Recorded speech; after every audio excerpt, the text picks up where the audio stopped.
Hey, what's going on, YouTube? Hey, look at there. That looks like Saving Hope movie, huh? Remember Saving Hope? All them daggum lights they had in the background on purpose to make it like a ghosts were around. Anyway, check this out.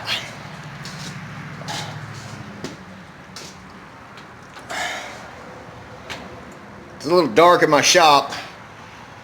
Y'all already seen the motor, right? I got everything hooked up to it. Get that out of there. I don't know what that's doing there. It's just extra parts.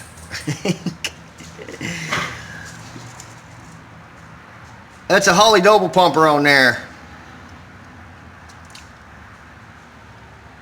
I need to still get me a fan shroud. Put some blank off plates on each side.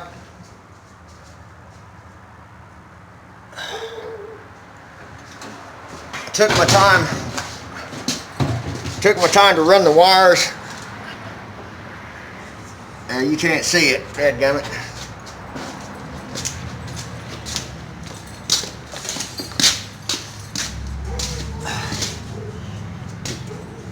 I don't have a flashlight. Yeah, well, I'll just flick this on and off. It's dead, but it'll last a little while. I took my time to run the wires very neatly and make sure there's no wires on the minimal as possible. Still got to hook up a body ground. I still got to put my headlights in. Still got to put that pump on there. Pump my tranny fluid back in there. I rinsed it out with some kerosene. Me and the son took care of all that together. Got the new transmission gasket on the top. Got the transmission cover plate, or whatever you want to call it, floor pan transmission cover taken care of. Got the clutch hooked up. I still need to hook up my manual choke.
I wonder if that oil gauge is working right. It says it's pumping, I believe it said it was pumping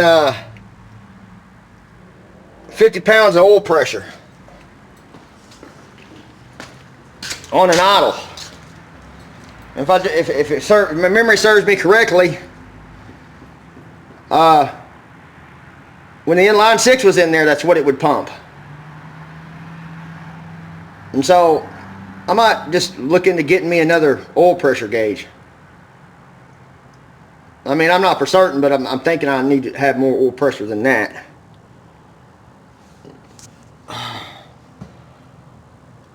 But anywho, it charges.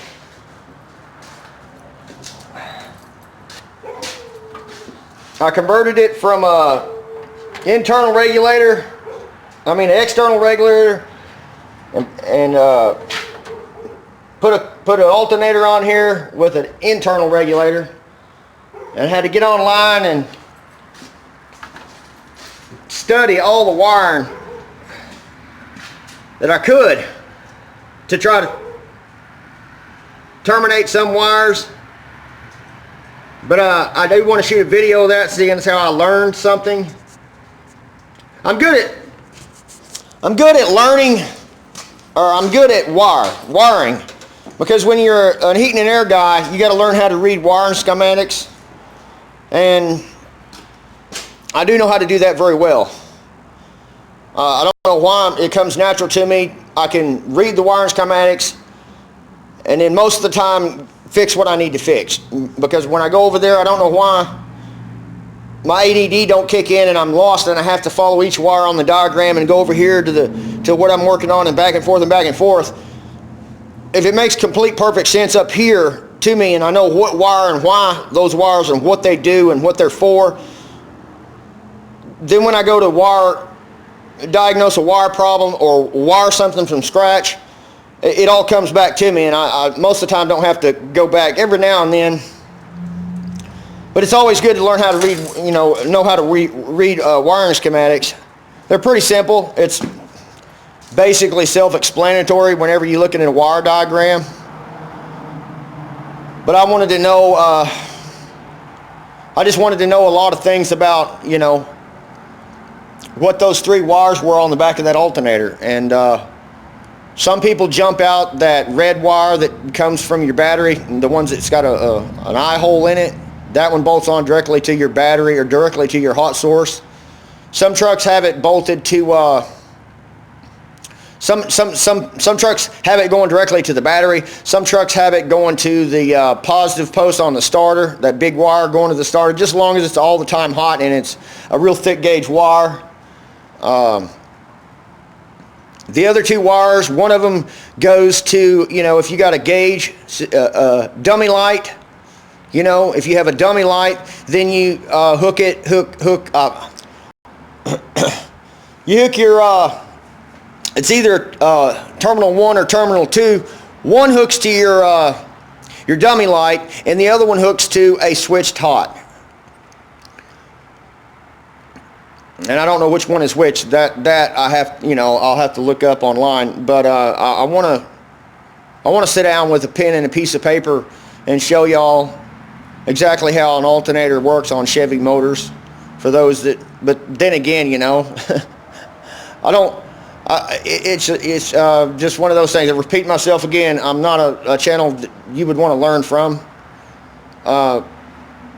Anytime I'm in question of something, I either ask y'all on there or I look it up online. Most of the people that watch my channel, they give me the information I need, and I don't got to waste no time because it's just right on the top of their head, and they can just chat it down there. And instead of me going through hours of extensive research sometimes to find something, it's easier for me to ask y'all. But oh boy, this one's next. Big Lou's got that Ford truck, man. He has been bugging me to death about this 390 motor. Greg from Arkansas has got a 460 that he's going to give me. I just got to go get it. And I told Lou that if he absolutely just wanted to have this 390 with a 427, one head is a 427 boat motor and one of them is a 427 car motor, or an automobile, you know what I'm saying? One came off a boat, and the other one came off an automobile. Ratchet 951 helped me look those numbers up, and it's got a 400 crank in it. But my question to Lou is, if I give you this motor, or work a deal with you on this motor, are you going to sell the truck after you're done putting it together? Because I would hate to see it leave, If that's the case, I'll just give him the... I don't know. I don't know. It's just one of them things. But now that I've started to roll with it. Oh yeah, before I forget, this shop, I got approved. The lady behind the counter, whenever I filled out the paperwork, she says, "Okay, right down there. What are you going to be doing? What is it? What are you trying to be opening up?" I said, "Well, my son is wanting to start at detailing and as well as working on own personal vehicles." And she said, she did the quote fingers. You know how people do the quote fingers while they're talking? She says, "You're not supposed to be working on personal things in your shop." And I'm like, that just didn't make no sense, But she says, "You can't have a detail shop." And she kind of looked at me and gave me that look like what I'm getting out of it is, It's very important that when you put down paper what your business is going to be, what they don't want is they gotta classify me in a certain area. And to make it more simple, a detail shop is a lot more simpler to apply for a license, or not a license, just for them to come inspect the place and turn the water on as far as it is now. That's all it is. Let me make sure I'm still rolling. Okay.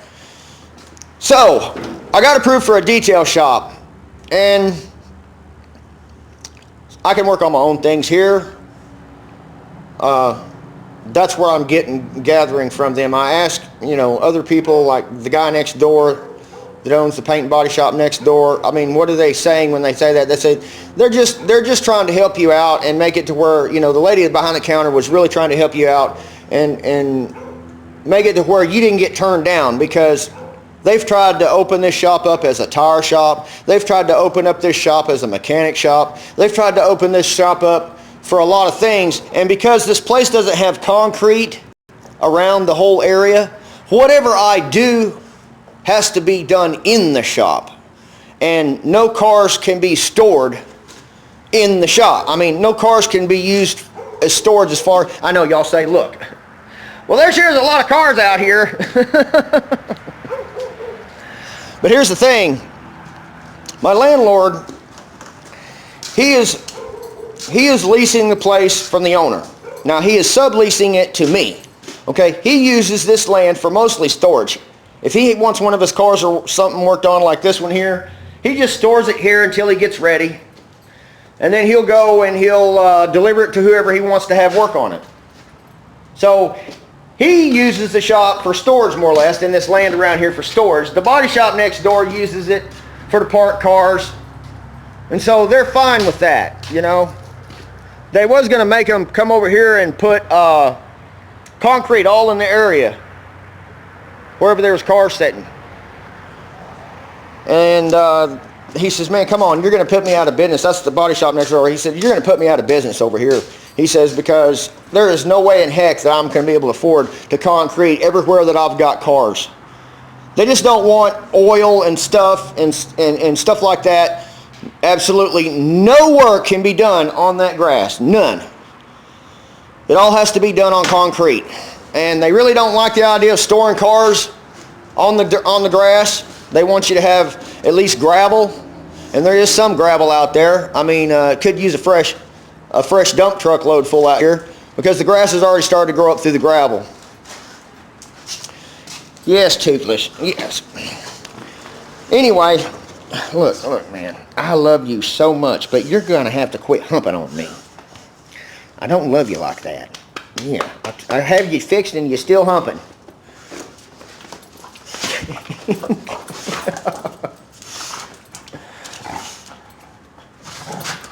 Oh, you're going to make me bust my can, bro.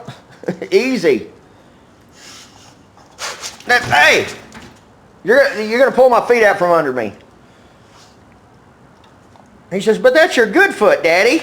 I can play with a good foot, just not the bad one.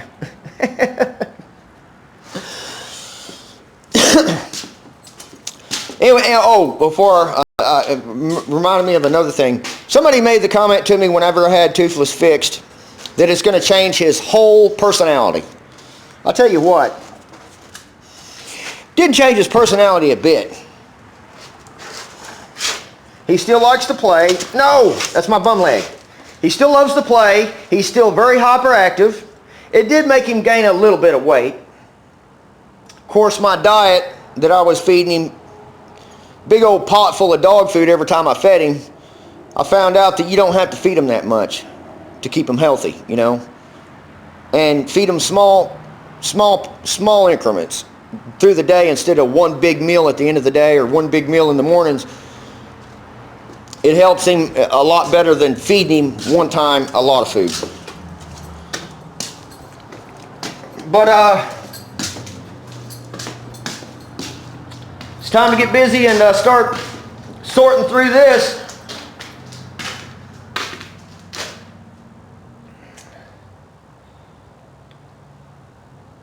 Get it all going through. Here's that fan I was telling y'all about.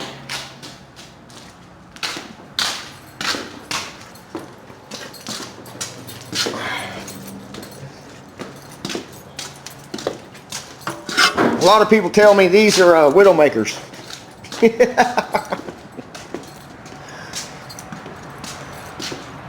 I think it would look a lot better on there than that other one. Put a little extension on it and bring it a little bit closer. But Ratchet 951 had a,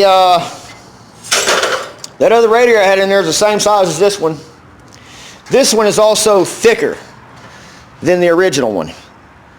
The original one is thinner but wider. This one is really thick.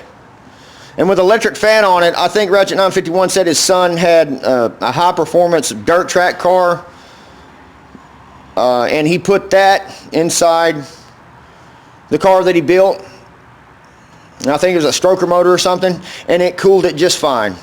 So I don't think I'm gonna have a problem with that, especially since I blocked off here. And if I put an electric fan on here, or I don't know, I like that flex fan, man. But people tell me they could cause you a lot of headaches, man, if it turns loose. Maybe put a fan on that side and a fan on this side. I don't know. Is there anything wrong with putting two fans, one on each side, or how does that work? Well, I'm going to get off here and let y'all go.